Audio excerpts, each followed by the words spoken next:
तो दोस्तों आज की इस वीडियो के अंदर 2024 के अंदर जो भी स्मॉल कैप कैटेगरी के अंदर बेस्ट फंड रहने वाले जिन्होंने अपनी जर्नी के अंदर सबसे ज्यादा रिटर्न्स बना के दिए, हम उन्हीं फंड को यहाँ पे पिक करने वाले। आप में से काफी सारे लोगों को मार्केट के अंदर मौजूद सिर्फ 4 और 5 ही ऐसे म्यूचुअल फंड है जिनके बारे में पता होगा कि वो अपनी कैटेगरी के अंदर बेस्ट है। आज की इस वीडियो के अंदर मैं आपको 20 से भी ज्यादा ऐसे म्यूचुअल फंड के बारे में बताऊंगा जो स्मॉल कैप कैटेगरी के अंदर सबसे ज्यादा बेस्ट है और इन्होंने सबसे ज्यादा रिटर्न्स बना के दिया। इन फंड को चुनने का हमारा जो बेसिक क्राइटेरिया रहेगा वो सबसे ज्यादा इन्होंने रिटर्न दिया होगा। इन फंड का जो साइज रहेगा वो ऑलमोस्ट 5,000 करोड़ के ऊपर रहने वाला है और इन फंड का जो एक्सपेंस रेशो रहेगा वो भी सबसे यहाँ पे कम रहने वाला है। तो आज के इस वीडियो के अंदर मैं आपको ऐसे ही कुछ म्यूचुअल फंड के बारे में बताऊंगा। अगर आप इस वीडियो को पूरा देखेंगे तो आप इजिली डिसाइड कर पाएंगे कि किस म्यूचुअल फंड के अंदर आपको पैसा इन्वेस्ट करना चाहिए। तो चलिए दोस्तों वीडियो स्टार्ट करते हैं और इन सभी स्मॉल कैप कैटेगरी के म्यूचुअल फंड के बारे में जान लेते हैं। तो दोस्तों हमारे लिए best small cap mutual fund चुनने के लिए हम लोग एक वेबसाइट की मदद लेंगे जिसका नाम है moneymintidia.com। तो आपको गूगल में आना है, देन moneymintidia.com यहाँ पे सर्च कर देना है। जैसे आप मनी मिंट आइडिया सर्च करेंगे यहाँ पे देखिए आपको इसके ऊपर क्लिक कर देना है। जैसे आप क्लिक करेंगे यहाँ पे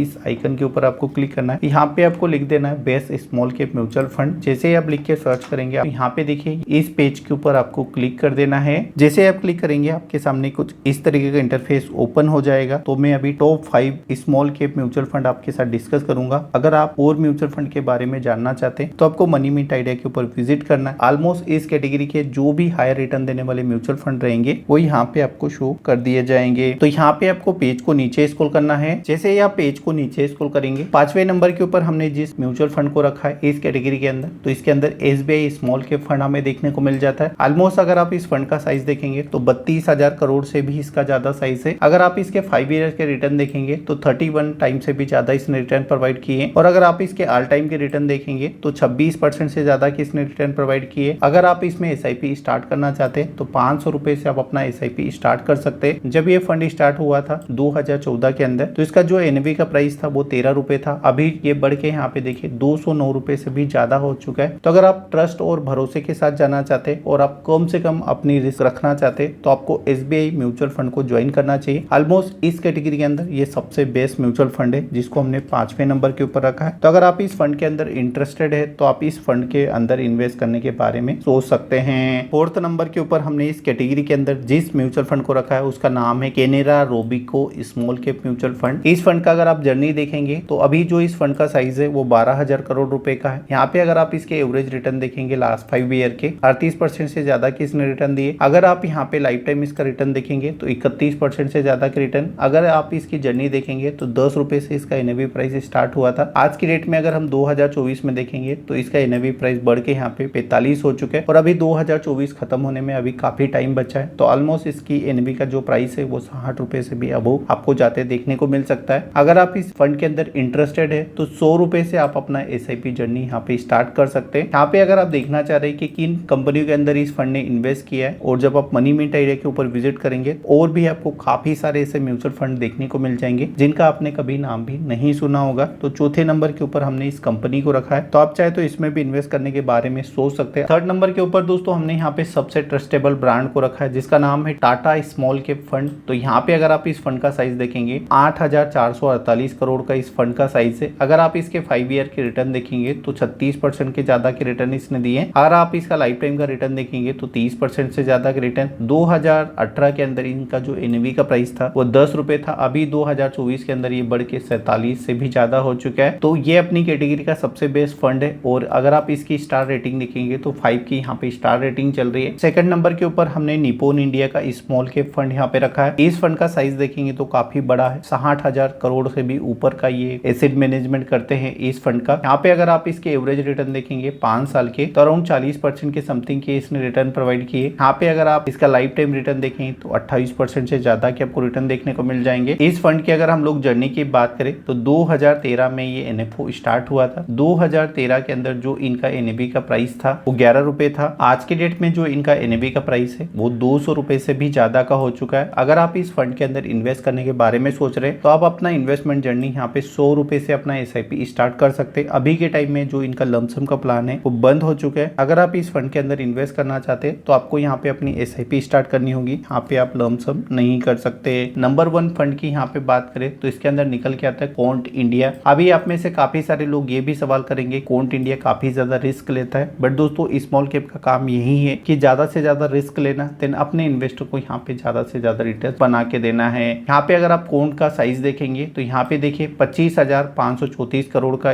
इसका साइज है। यहाँ पे अगर आप इसके रिटर्न देखेंगे 5 साल के तो 50% से भी ज्यादा के इसने रिटर्न प्रोवाइड किए, बट अगर आप ऑल टाइम के अंदर आप रिटर्न देखेंगे तो 20% के ज्यादा के रिटर्न है। 2013 के अंदर जो इनका एनएवी का प्राइस था वो 34 रुपए था, जो अभी बढ़ के 2024 में 302 रुपए हो चुका है। तो ये फंड काफी अग्रेसिव रिटर्न्स प्रोवाइड करता है। इस फंड का एक नेगेटिव पॉइंट है कि ये रिस्क काफी ज्यादा लेते हैं। अगर आप रिस्क को यहाँ पे मिनिमाइज करना चाहते तो आप एसबीआई के साथ जा सकते हैं, और अगर आप रिटर्न के साथ कोई भी समझौता नहीं करना चाहते और ज्यादा रिस्क लेना चाहते तो आप क्वांट के साथ जा सकते हैं। यहाँ पे आप इसके 5 साल के रिटर्न देख सकते हैं। अगर आप सभी म्यूचुअल फंड के बारे में जानना चाहते तो मनी मिंटर आइडिया के ऊपर आप आ जाइएगा। यहाँ पे ऑलमोस्ट मैंने आपको बताया कि आपको काफी उन फंड की डिटेल्स मिल जाएगी जिनका नाम भी आपने कभी नहीं सुना होगा और जो कंपनियां अपनी फील्ड के अंदर सबसे ज्यादा बेस्ट यहाँ पे कर रही है। तो दोस्तों आशा करता हूँ ये वीडियो आप लोग को काफी अच्छा लगा होगा। फिर भी अगर आपका कोई सवाल है तो इस वीडियो के नीचे कमेंट करिएगा, मैं कोशिश करूंगा एक जनरल रिप्लाई देने की। और अगर आप इन सभी म्यूचुअल फंड के बारे में जानना चाहते तो मनी मिंट आइडिया के ऊपर विजिट करके सभी म्यूचुअल फंड के बारे में पढ़ सकते हैं। चलिए दोस्तों मिलते हैं और किसी नए वीडियो में नई जानकारी के साथ। चलिए धन्यवाद।